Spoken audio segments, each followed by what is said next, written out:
नमस्कार मित्रांनो, मी सचिन शिंदे आपल्या समोर दास वर्दीचा अकॅडमी युट्यूब चॅनल पाहतो. मित्रांनो, महत्वाच्या चालू घडामोडी. मित्रांनो, आज तारीख आहे 7 जुलै 2026. आपण महत्वाचे 12 प्रश्न पाहत आहोत. कोणतीही परीक्षा असू दे, चालू घडामोडी हा विषय खूप महत्वाचा असतो.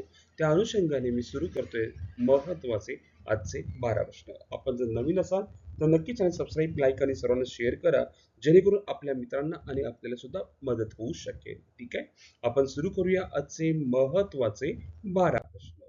कालचा प्रश्न होता, 16वी भारत जपान वार्षिक शिखर परिषद कोठे आयोजित करण्यात आली? तर उत्तर होतं नवी दिल्ली. लक्षात ठेवा. आजचा पहिला प्रश्न, मुंगेर येथील वटवृक्षाचे वय निश्चित करण्यासाठी कोणती पद्धत वापरण्यात आली? Radio carbon, C14 dating. आता हा प्रश्न घेण्याचा मूळ उद्देश काय बघा. बिहारमधील मुंगेर येथे 700 वर्षाचा वटवृक्ष. मुंगेर बिहार, वय 700 वर्ष. वय निश्चित रेडिओ कार्बन C14 डेटिंग. संशोधन BSIP लखनौ. ठीक आहे. वडाचे शास्त्रीय नाव आहे ना, फायकस बेंगालेन्सिस. लक्षात ठेवा. भारताचा राष्ट्रीय वृक्ष आहे वड. ठीक आहे. 700 वर्षाचा जुना वटवृक्ष आपल्याला भेटलेला आहे.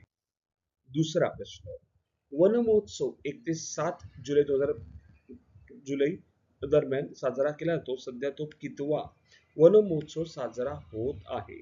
पाहिला गेलं 1 ते 7 जुलै दरम्यान वन महोत्सव साजरा होतो, तर तो 77वा वन महोत्सव आहे. लक्षात ठेवा. कितवा? 77वा. याची सुरुवात 1950 मध्ये तत्कालीन कृषी व अन्न मंत्री KM मुन्शी यांनी केली होती. भारताचा हा वार्षिक वृक्षारोपण उत्सव दरवर्षी जुलैच्या पहिल्या आठवड्यात साजरा केला जातो. लक्षात असू दे. ठीक आहे. ओके. पुढं तिसरा प्रश्न आपण पाहतोय, नामेरी व्याघ्र प्रकल्प कोणत्या राज्यात आहे? नामेरी व्याघ्र प्रकल्प पाहायला गेलं तर तो आसाम राज्यात आहे. ठिकाण सोनितपूर, आसाम मध्ये नामेरी व्याघ्र प्रकल्प. 2022 मध्ये 3 वाघ होते, 2025 मध्ये 12 वाघ झाले. हा प्रश्न घेण्याचा मूळ उद्देश काय? वाघ वाढलेले आहे. Project tiger 1 April 1973. पहिला व्याघ्र प्रकल्प जिम कॉर्बेट नॅशनल पार्क. लक्षात ठेवा. ठीक आहे. प्रोजेक्ट टायगर कधी? 1 एप्रिल 1973 ला सुरू केला आणि पहिला व्याघ्र प्रकल्प जिम कॉर्बेट नॅशनल पार्क आहे. ओके. चौथा प्रश्न, UPI आधारित दीर्घकालीन रेमिटन्स सेवा करणारी पहिली युरोपियन बँक कोणती? असा प्रश्न विचारलाय. पहिली रेमिटन्स बँक कोणती? आपल्याला सिंपल आणि साधासा प्रश्न विचारलाय, तोही आपल्याला उत्तर माहीत असणं आवश्यक आहे. अरे, कोणता प्रश्न कधी येईल काहीच सांगता येत नाही. त्या अनुषंगाने आपण हा प्रश्न महत्वाचा घेण्याचा प्रयत्न केला आहे. पुन्हा एकदा प्रश्न वाचतो. UPI आधारित दीर्घकालीन रेमिटन्स सेवा सुरू करणारी पहिली युरोपियन बँक कोणती आहे? असा आपल्याला सिंपलचा प्रश्न विचारलेला आहे. त्याचं उत्तर पाहायला गेलं तर उत्तर आहे युरो बँकने सुरू केलेली आहे. उत्तर काय? Euro bank. लक्षात ठेवा. पुढे पाचवा प्रश्न, भारताच्या पहिल्या made in India EXIM shipping कंटेनरचा निर्माता कोण आहे? असं विचारलंय. पहिल्या made in India EXIM shipping कंटेनरचा निर्माता कोण आहे? तर DCM श्रीराम ग्रुप आहे. लक्षात ठेवा. उत्तर काय? DCM Shriram group. लक्षात असू दे. भारताच्या पहिल्या made in India EXIM shipping कंटेनरचे आवरण. तारीख काय? 3 जुलै 26. ठिकाण दादरी, उत्तर प्रदेश. अनावरण सर्वानंद सोनोवाल. निर्माता DCM श्रीराम ग्रुप. खरेदीदार AP मॉलर मेर्सेक, डेन्मार्क. भारतात तयार झालेला पहिला एक्झिम शिपिंग कंटेनर आहे. लक्षात ठेवा.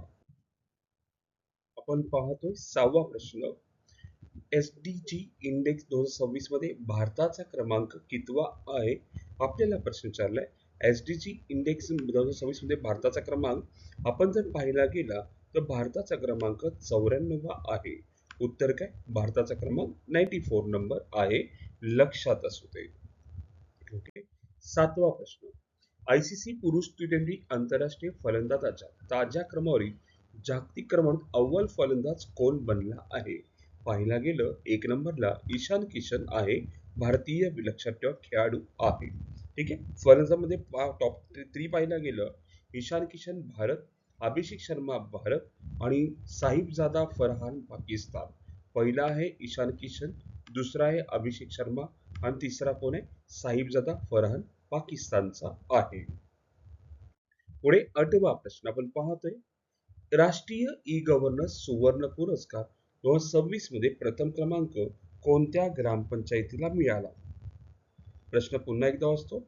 राष्ट्रीय ई गव्हर्नन्स सुवर्ण पुरस्कार 2026 मध्ये प्रथम क्रमांक कोणत्या ग्रामपंचायतीला मिळालेला आहे? तर उत्तर आहे कडेपूर सांगली याला मिळालेला आहे, लक्षात असू दे. ओके. आपण पाहतोय 9वा प्रश्न. भारत जपान ग्रीन मरीन फ्ल्यू कराराअंतर्गत ग्रीन मिथेनॉलचे उत्पादन कोठे होणार आहे? तर मित्रांनो याचं उत्तर आहे पॅरादूप ओडिशामध्ये होणार आहे. भारत जपान पहिली जागतिक ग्रीन मरीन फ्ल्यू करार भारत जपान अंतर्गत झालेला आहे आणि भारतीय कंपनी आहे एसीएमई ग्रीन. लक्षात ठेवा एसीएमई ग्रीन मॉलिक्युलस ही कंपनी आहे. तर जपानी कंपनी पाहायला गेले मित्सुबिशी गॅस केमिकल आहे. करार मूल्य $1 अब्ज, उत्पादन पॅरादीप ओडिशा आणि ग्रीन मिथेनॉलचा पुरवठा 2030 पासून होणार आहे. कुठे? 2030 पासून होणार आहे. आपण पाहतोय 10वा प्रश्न. थाई मामन गोल्ड रिंग योजना कोणत्या राज्याने सुरू केली आहे? खूप महत्वाचं आहे. थाई मामन गोल्ड रिंग योजना कोणत्या राज्याने सुरू केली आहे? तर उत्तर आहे तमिळनाडू राज्याने ती सुरू केली आहे. आता ही योजना सुरू करण्याचा मुख्य उद्देश काय, की ही योजना तमिळनाडू सरकारशी संबंधित आहे. या योजनेअंतर्गत सरकारी रुग्णालयामध्ये जन्मलेल्या बालकांना सोन्याची अंगठी देण्याची तरतूद करण्यात आली.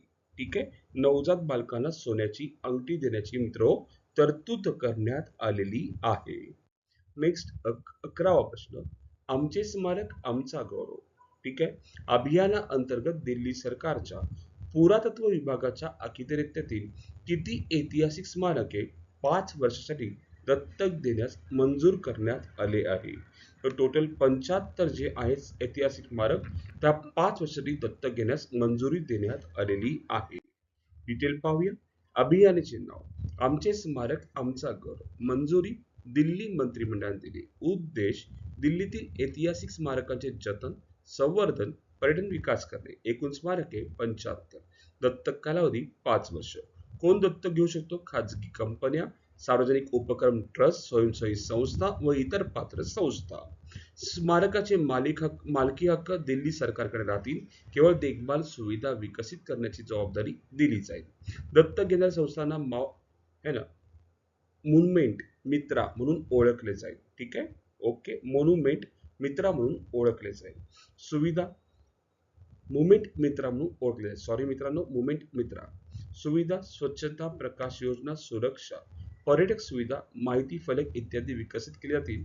दुसरी योजना संवर्धन आणि पुनर्स्थापनेसाठी पात्र संस्थांना 2 कोटीपर्यंत अनुदान सुद्धा दिले जाईल. नेक्स्ट 12वा प्रश्न. 7 जुलै रोजी कोणता दिवस साजरा केला जातो? उत्तर आहे जागतिक चॉकलेट दिन साजरा केला जातो. आणि सर्वांसाठी आजचा प्रश्न. भारतातील पहिली plant cell fermentation plant factory कोणत्या शहरात उभारली गेली? प्रश्न पुन्हा एकदा सांगतो. भारतातील पहिली plant cell fermentation plant factory कोणत्या शहरात उभारली गेली? ऑप्शन आहे हैदराबाद, पुणे, चेन्नई, अहमदाबाद. पुन्हा एकदा हैदराबाद, पुणे, चेन्नई, अहमदाबाद. आपल्याला कमेंटमध्ये उत्तर सांगायचं आहे की उत्तर कसं आहे, काय आहे. आणि मित्रांनो, मी रोज जो व्हिडिओ करतो तो तुम्हाला कसा वाटतो त्याबद्दलही बोलत जा, जेणेकरून मी काही बदल करू शकतो आणि 12 प्रश्न महत्वाच्या आणखी काही माहिती मी पोहोचू शकतो. ठीक आहे मित्र, आज आपण इथेच थांबू. उद्या याच टाइम रोजी याच वेळी भेटू मित्रांनो. धन्यवाद. थँक्यू.